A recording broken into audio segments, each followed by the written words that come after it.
Alors on y va, on va commencer par le stamati, et l'exercice de notre tenue, hein. Puis après, comme d'habitude, hein, les vagues du Danube, et puis Alléluia de Leonard Cohen. Bon, alors donc pour le stamati, qu'est-ce qu'on a vu? On a vu donc le problème évidemment de caler, hein, les noirs et les croches en mesure avec le métronome, hein, bien entendu. Donc dans ces cas-là, comme toujours, ce qui va dominer, c'est le travail mental. C'est ce que je me tue à dire à tous les élèves. C'est ce qui fonctionne le mieux. Alors bon, quand on dit mental, c'est-à-dire oral en quelque sorte, hein, enfin pas toujours, ça peut être de la semi-coordination, comme on avait fait d'ailleurs dans Alléluia, où on jouait la gauche et puis on disait la droite en même temps, bon bref. Là, a priori, c'est du travail oral. Bon, alors certes, il ne faut pas dire seulement oralement, hein, les noirs, les croches, il faut en plus réussir à avoir conscience du débit de ce qu'on est en train de dire, la vitesse d'élocution, par rapport à la synchronisation de notre voix et du battement avec le métronome. Sinon, c'est pas utile, ça sert à rien, ok? Donc, voilà ce que ça va donner. Je le mets à 60, hein, ok? Donc, je vais le dire, voilà, avec do, ré, do, ré, do, ré, d'accord? Je vais même le dire après avec ré, mi, ou alors avec 1 et 2, 1, 2, 1, 2, pour changer. Tiens, on va dire avec les doigts. Allez. Donc, on va le dire sous forme de 4 noirs, 8 croches et une ronde. Ça va donner 1, 2, 1, 2, 1, 2, 1, 2, 1, 2, 1, 2, 1. Voilà, voilà ce que ça va donner pour la première combinaison avec le 1 et le 2. À appliquer partout sur 2, 3, puis 3, 4, et puis 4, 5. Ok? Donc, le but du jeu, c'est, quand on fait les croches, d'arriver à faire en sorte que le 1 que l'on prononce soit exactement avec le battement. Et que le 2 soit à contretemps. Attention, contretemps, c'est pas aléatoire. Contretemps, ça veut dire exactement le demi-temps. En mathématiques, un demi, c'est la moitié, c'est 0,5. C'est pas 0,75 ou 0,25, n'est-ce pas? Ok? C'est pas un quart et puis après 3 quarts pour compenser. Non, c'est... Par exemple, là je mets le métronome. Si je fais ré, ré, ré, ré, ré. Bon, ouais, ok. Tous mes ré finalement que je viens de dire étaient à contretemps. Mais je pense qu'il n'y en avait pas un seul, ou peut-être un dans le lot, qui était exactement sur le demi-temps. Voilà, ok? Donc ça, c'est quelque chose qui est important. Donc, une fois que le travail oral aura été effectué, déjà là, il y a quand même du boulot, hein, parce que c'est pas évident d'arriver à dire parfaitement des doigts ou des notes, peu importe, vous pouvez le penser comme vous voulez, mais moi je préfère avec les doigts. Pourquoi? Parce que c'est psychologique. Le fait de penser plus aux doigts qu'aux notes, bah, automatiquement, il y a une espèce d'activation dans la tête, si vous voulez. Parce que là, finalement, les notes ne présentent aucun intérêt, puisqu'on sait que c'est do, ré, mi, fa, sol. Donc, autant s'intéresser à ce qui reste, c'est-à-dire les doigts. Hein, ok? Et autant se caler déjà dans la tête les doigts avec le rythme. Bref, une fois que le travail oral est fait, je disais, on va commencer à travailler cette histoire de contretemps. Et juste le contretemps, pas plus. On se met en position. Je soulève le pouce. Et juste le pouce, je vais essayer de le faire sur le contretemps, sur le demi-temps. Je vais même le dire avant même de le jouer, toujours au travail oral. 1, 1, 1, 1, 1, 1. Maintenant, je peux le jouer. 1, 1, 1, 1, 1, 1. Voilà, là, je suis vraiment sur mon demi-temps. Ok, maintenant, j'avance sous, je soulève juste le 2. On y va, pareil. 2, 2, 2, 2, 2, 2. Je joue. 2, 2, 2, 2, etc. Ok? Je passe à aller directement au 4, hein, qui est le plus dur, hein, d'accord? Allez. 4, 4, 4, 4, 4, 4, 4, 4, 4, etc. D'accord? Hein? On peut tous les faire comme ça. À y être, faites-les sur la main droite, puisque vous m'avez dit que vous aviez plus de mal à faire la main droite que la main gauche. Et insistez sur les 4 et les 5 quand vous décidez de faire ce genre de petite méthode. Donc voilà, toujours hein, d'abord le travail oral, mental hein, en quelque sorte, hein, pour se rentrer les choses dans la tête, même les contretemps. Et puis après, on applique avec les doigts, mais on continue de le dire en même temps. parce que la parole joue un rôle important aussi au piano. Il faut pas l'oublier, le chant, hein, aussi, bah oui, le chant, tout simplement, je sais plus ce que je voulais dire, mais enfin bon, en tout cas, le fait de chanter, d'extérioriser, hein, finalement, par la parole, hein, la musique que l'on est en train de faire, le rythme qu'on est en train de travailler, bah, c'est ce qu'il y a de meilleur. On prend plus conscience, finalement, du problème. Alors après, voilà, je vais vous donner le contre-exemple. C'est là où il faut réussir à être réactif, hein, entre guillemets, et prendre conscience du problème. Allez, on y va. Je fais du travail oral. Je vais dire mes croches, je vais les dire n'importe comment. Do, je vais bien les démarrer. 1, 2, 1, 2, 1, 2, 1. Bon, là, voilà. Il faut tout de suite se rendre compte qu'on est en train de faire n'importe quoi, en fait. Ouais. Il faut réussir à comprendre où est-ce que c'était. Bah là, c'était le 2 qui a trop traîné à un moment. J'ai dit 1, 2, 1, 2. Ah, ça y est, le 2 il s'est transformé. Il n'était plus en 2, mais en 2. L'élocution, hein, était moins claire. Et le débit a freiné légèrement. Ok. Autre exemple. 1, 2, 1, 2, 1. Ah, le 1, ça y est. Mon 1 vient à l'instant de décaler et est tombé juste avant le troisième battement. C'est mon troisième 1. J'ai fait 1, 2, 1, 2, 1. Voilà. Le troisième 1 que j'ai prononcé était juste avant le battement. Ce qui n'est pas bon, puisqu'on a dit que dans la combinaison 1, 2, 1, 2, 1, 2, le 1 devait tomber avec le battement. Donc s'il est tombé juste avant, ça veut dire que mon débit était trop rapide. Être capable de réagir et d'analyser et de corriger. Trop rapide, ok. 1, 2, 1, 2, 1. Voilà, ce 1, c'est le troisième 1. Je me focalise dessus. Voilà, ok. Les principes toujours d'inhibition, hein, ok. On efface les mauvaises connexions. Immédiatement, il faut être réactif. Voilà. Voilà ce qu'il faut réussir à faire, hein, c'est réfléchir dans la vitesse, hein, ce qui est pas évident, hein, bien sûr, à tout niveau, ok. Ça c'est bon, donc c'était pour le Stamati. Alors, parallèlement à ça, je me souviens d'une méthode qui avait bien fonctionné pour d'autres élèves et je vais vous la donner au niveau du 4 et des 5 à la main droite, puisque vous avez ce défaut de soulever un peu le majeur, hein, ok. Le troisième doigt donc doit bien rester enfoncé à la main droite pendant que l'on fait les 4 et les 5, n'est-ce pas? Pareil pour la gauche, mais finalement ça ne vous pose pas de problème. Voilà ce que vous allez faire.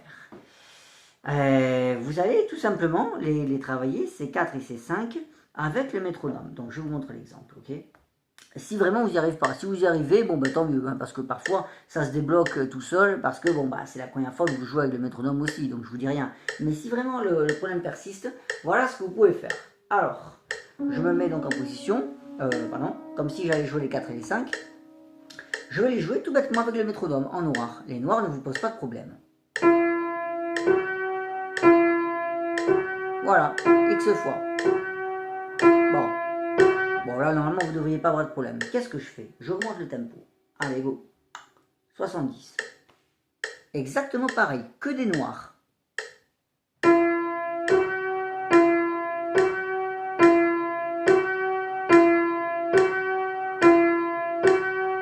Allez, je continue. Vous allez voir. Vous allez voir ce que je vais faire. 80.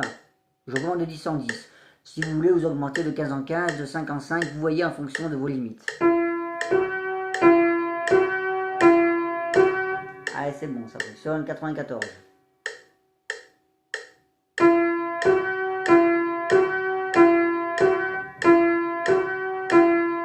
Ça fonctionne. Au passage, hein, il y a une certaine mobilité. Ok, on ne fige pas le corps. Allez, on augmente. 109.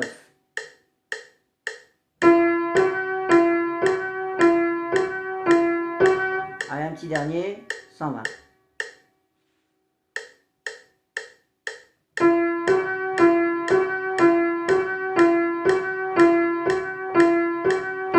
Voilà. Si vous êtes capable d'aller jusqu'à 120 en noir, eh ben, c'est magique les maths. Vous êtes en train de faire en réalité des croches à 60. Eh ben oui, puisque 120, c'est 60 multiplié par 2. Et voilà, c'est gagné. Ok? Donc ça, c'est la meilleure méthode. C'est ce que j'avais trouvé avec une autre élève et ben, ça a vachement bien fonctionné. Ok? Elle avait le même problème, exactement pareil. C'est-à-dire, qu'est-ce qui fait que le 3 se soulève pendant les croches et pas pendant les noirs? Ben, c'est le passage des noirs aux croches qui est trop, entre guillemets, violent, trop brutal. Oui, parce que d'un coup, vous passez à un tempo qui est, par logique, 2 fois plus rapide. Donc, pour prendre déjà empreinte de ce tempo-là, qui est 2 fois plus rapide, et bien, travaillez-le 2 fois plus rapide. Donc, partez de noir, entre guillemets, qui serait à 60, et puis vous augmentez la vitesse de vos noirs naturellement.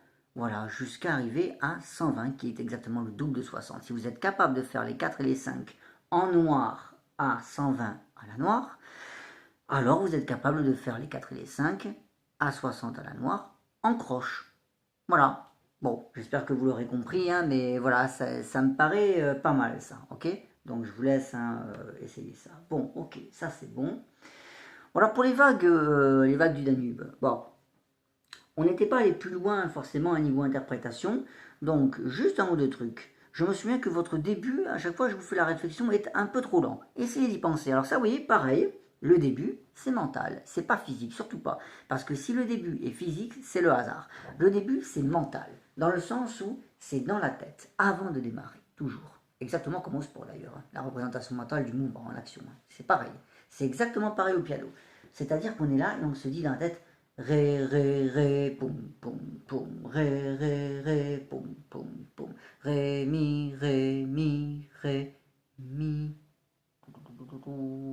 Et voilà, je me suis représenté mentalement, je me suis vu en train de le jouer, en train de jouer cette introduction avec exactement les intentions musicales que je voulais, hein, ok. J'ai tout dans la tête avant de démarrer, j'ai plus qu'à reproduire ça.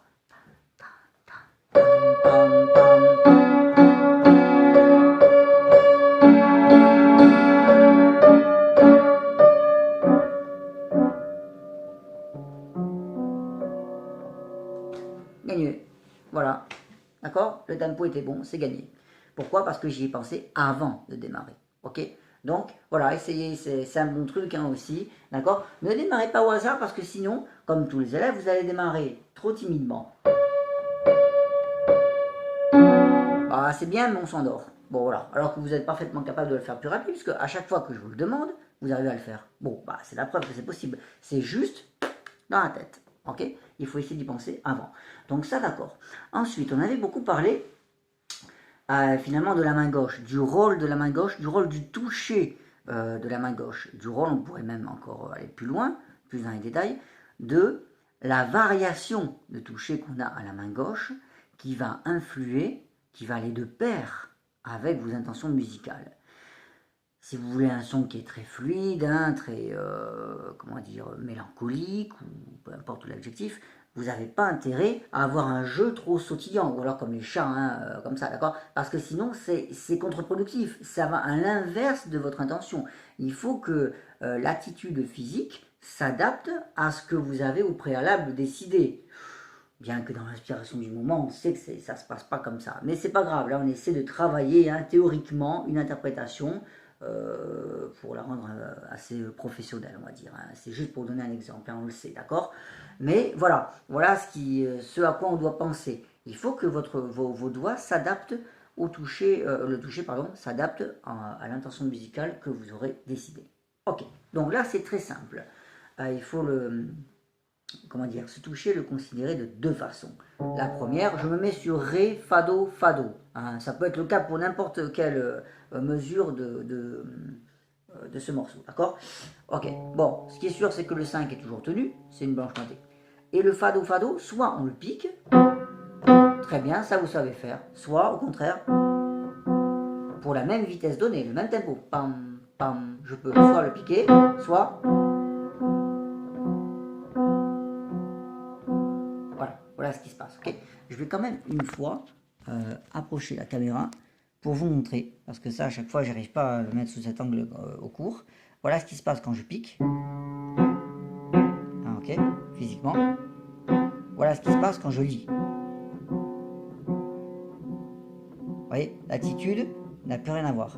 C'est beaucoup plus sage. Et les doigts tiennent longtemps. Le tempo est le même. Hein. Je ne change pas, je ne change, comme toujours quand on fait une expérience, on ne fait varier qu'un seul facteur à la fois, toujours. Hop, je pique, ou je lis. Le Ré est enfoncé depuis. Hein. Okay.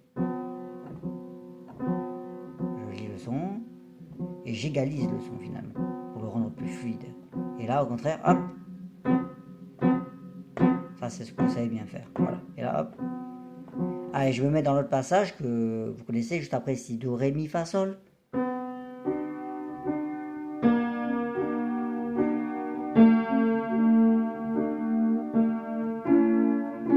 voilà ce qui se passe ici. Vous voyez, le mi et le sol sont liés. Je n'ai pas mis de pédale exprès. Hein. Je joue sans pédale exprès. Normalement, il y en aura, bien sûr. Mais c'est pour vous montrer déjà que rien qu'avec le toucher, on peut résoudre beaucoup de problèmes. J'accentue le Do. Et là, je lis bien le son. Et sage. J'accentue. Hop. Vous voyez, sans pédale, on peut déjà avoir un son qui est très fluide. Voilà. Ok. Ça, c'était juste pour vous montrer. Les effets, tous les effets qu'on peut obtenir. Hein, Alors évidemment, il peut y avoir des effets intermédiaires, mais ça complique vachement les choses. C'est-à-dire qu'on peut piquer plus ou moins, on peut lier plus ou moins, c'est là qu'interviennent toutes les subtilités. Je fais une comparaison également avec la pédale, on sait qu'on peut mettre une demi-pédale, un quart de pédale, 3/4 de pédale ou une pédale pleine. Ok, on va pas trop entrer dans les détails. Pour l'instant, on va juste se limiter à piquer ces accords chaque fois, ou au contraire, les assagir, hein, les lier, pour avoir un son plus legato. Ok, donc maintenant que ça c'est fait, vous avez bien exercé votre main gauche, ok, on y va. Je fais lentement exprès, hop, là, c'est ce que vous aimez bien, voilà. Là non, puisque c'est bien lié là-dedans. La main gauche, ça s'agit. Hop, la main gauche est seule, ok, sans pédale et piqué. Et maintenant, à partir de là, on va tout faire bien fluide à gauche en tout cas, ok. On va vraiment lier le son. Là, on est très piano. Là, c'est très très lié. Ça ne nous empêche pas d'avoir nos intentions musicales à droite.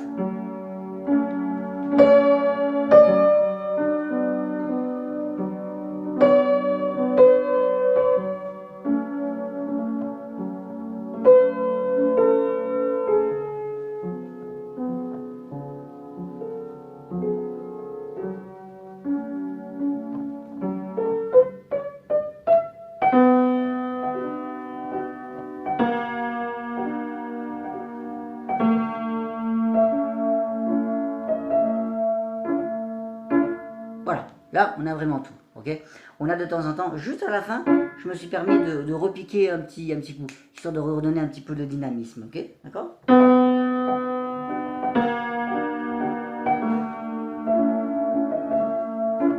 Hop, pom, pom, juste à la fin.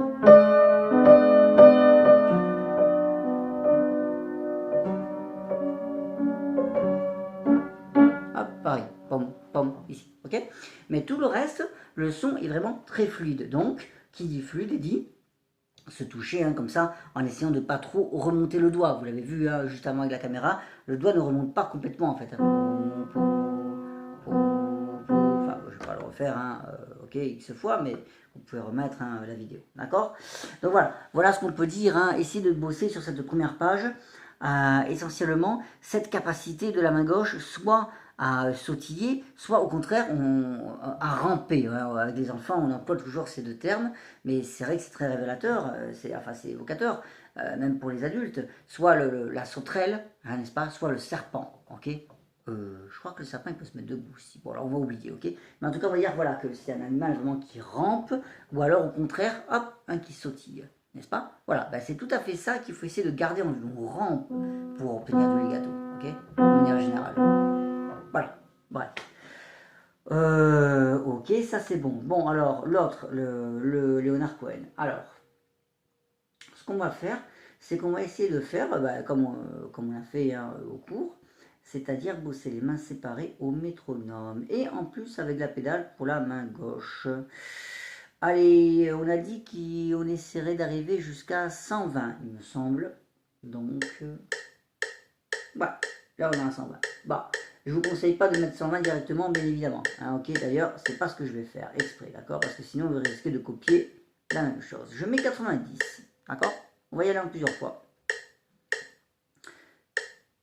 Oui, c'est bon, ça marche. Je mets 90 et c'est parti. Donc, la main gauche avec la pédale. Allez.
etc.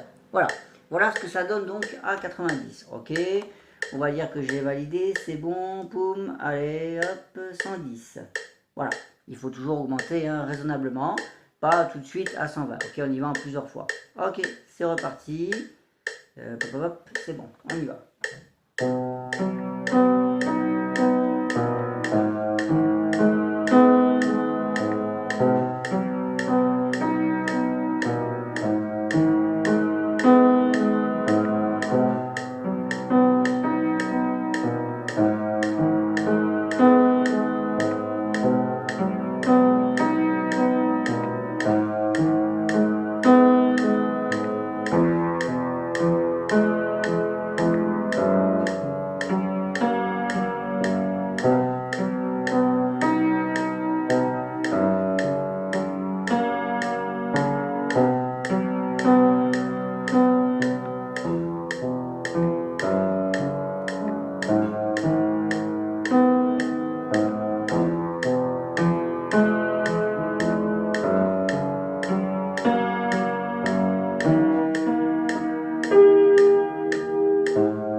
Etc.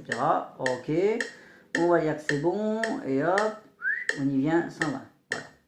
Ok, voilà. Là, on a vraiment notre vitesse hein, qui est très bien, qui est à peu près la vitesse définitive.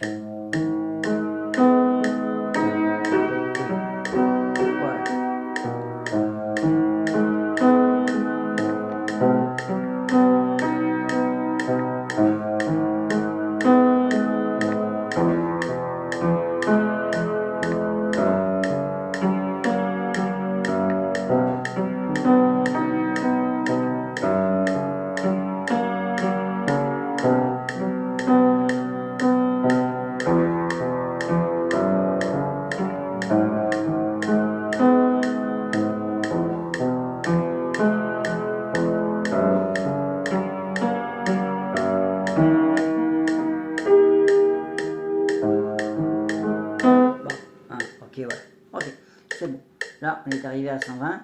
D'accord, du coup, je vais vous faire maintenant la main droite, plus lentement. Allez, pareil, 90. On y va. Donc, la main droite, attention, pour rappel, on est à 6-8, 6 croches par mesure, donc 6 battements hein, de métronome par mesure. Donc, c'est lent, hein, d'accord? C'est la croche qui vaut un battement. On est en train de jouer à la croche. Ok? On y va.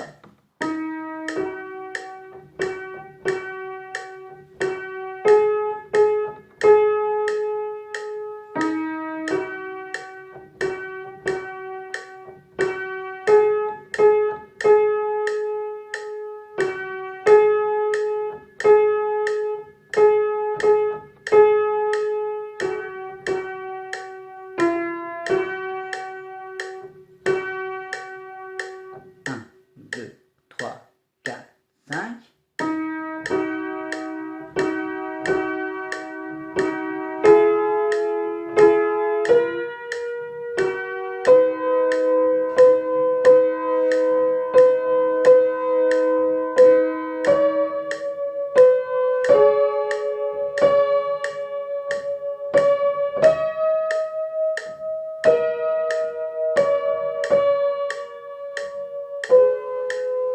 Bon, ok, voilà, je m'arrête là, hein, ok. Voilà, là on est à 90 hein, pour l'instant. Hop, 108. Allez. On monte, c'est parti. Et on essaie toujours de bien compter, donc pour rappel, là, la croche vaut un temps, donc ce qui veut dire que la noire vaut 2 temps. Et que la noire pointée vaudra 3 temps. Ok. Voilà. Ok, on y va. 1, 2, 3, 4, 5, 6. 1, 2, 3, pardon. 1, 2, 3, 4, 5, 6. 1, 3, 4, 5, 6.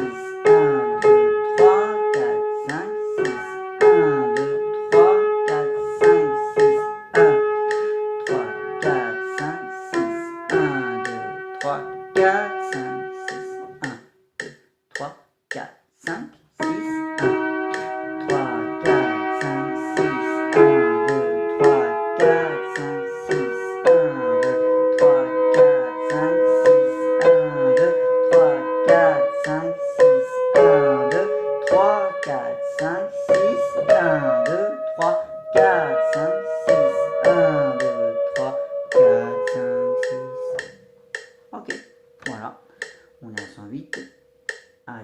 fini, 120.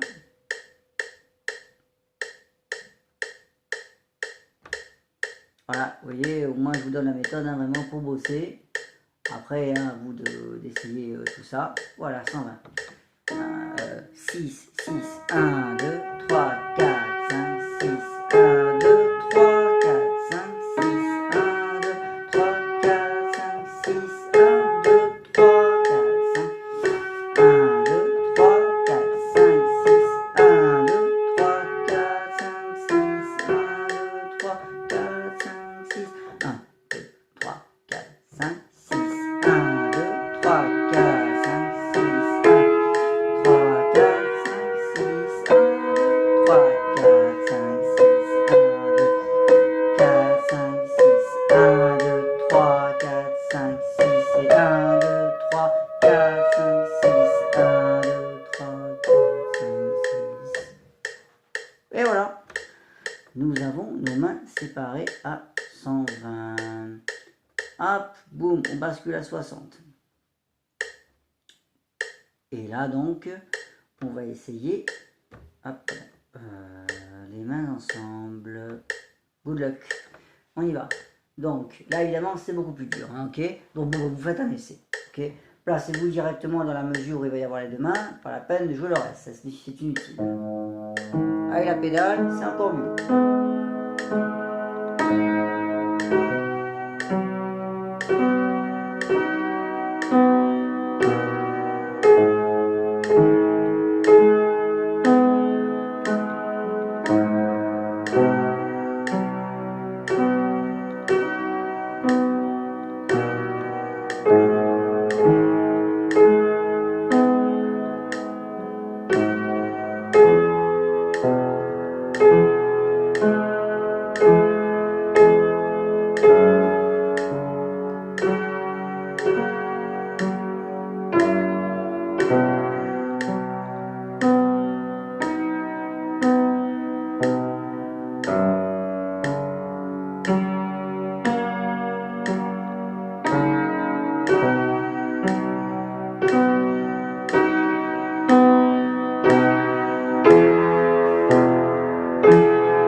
Et c'est bien. Ok, voilà, là on est à 60. Pardon, il y a un moment où j'ai tourné, mais du coup il y a eu le pépin. Ok, donc voilà. Voilà ce qu'il faut essayer de faire. Hein, alors là, si vous arrivez à faire ça à 60 comme ça, mains ensemble, bon bah écoutez, hein, c'est parfait. On pourra augmenter la vitesse. Mais dans l'idéal, voilà comment il faudrait raisonner et comment on essaiera de raisonner ensemble. Si 60 est trop rapide, ce sera 50 ou 40, peu importe, ça m'est complètement égal. Mais c'est la régularité du tempo qui compte en fait. C'est ça qui va faire que vous ferez progresser votre rythme. Et n'oubliez pas que le rythme, quand même, c'est un des deux éléments essentiels de la musique, avec la mélodie. La mélodie, le rythme, ok. Sans mélodie, la musique est inintéressante. Sans rythme, la musique est inintéressante. Ok, c'est l'un et l'autre à 50%, toujours. Ouais. Tout le reste, c'est que facultatif, le phrasé, interprétation, je sais pas quoi d'autre. Mais c'est pas les éléments essentiels qui constituent la musique. C'est la mélodie et le rythme, l'un et l'autre. Ok. L'un est purement artistique, l'autre est purement mathématique, j'allais dire scientifique. Ok. Voilà. Bon, à vous de voir hein, avec tout ça. Ok. Ce que vous pouvez faire d'ici quelques jours. Allez, bon courage.